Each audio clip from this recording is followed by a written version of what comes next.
কিছু কিছু মানুষের ভাগ্যে যেন সূর্যের দেখা মেলে না, কখনো মিললেও কুয়াশার দেয়ালে আটকে যায় আলোটা। লিটন দাস পিএসএলে, যার অভিষেকটা হতো আজ। নতুন জার্সি, নতুন স্বপ্ন, নতুন এক শুরুর অপেক্ষায় হয়তো দিন গুনছিলেন এই উইকেট কিপার ব্যাটার। তবে বিধি বাম, আঙ্গুলের চোটে পিএসএলের স্বপ্ন বুকে চাপা দিয়েই ফিরতে হচ্ছে দেশের মাটিতে। অশনির শুরুটা হয় পাকিস্তান সুপার লিগে যোগ দেওয়ার পরে। পিএসএলে লিটনের দল করাচি কিংসের অনুশীলন মাঠে। হঠাৎই আঙ্গুলে চোট পেয়ে অনুশীলন থেকে ছিটকে যান এলকেডি। পরে এক্সরে করা হলে একাধিক আঙ্গুলে হেয়ারলাইন ফ্র্যাকচার ধরা পড়ে তার।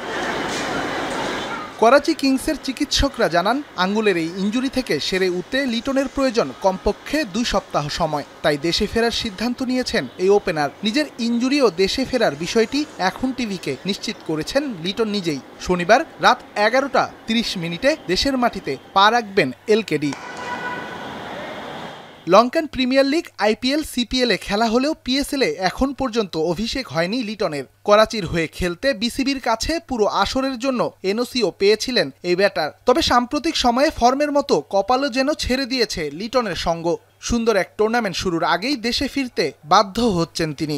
এর আগে আইপিএলও ডাক পেয়ে বোর্ড থেকে এনওসি না পাওয়ায় 1 ম্যাচ পরেই ফিরে আসতে হয়েছিল লিটন দাসকে। আর এবার তো খেলাই হলো না পিএসএলের আসর। রেদওয়ান শাওন, এখন।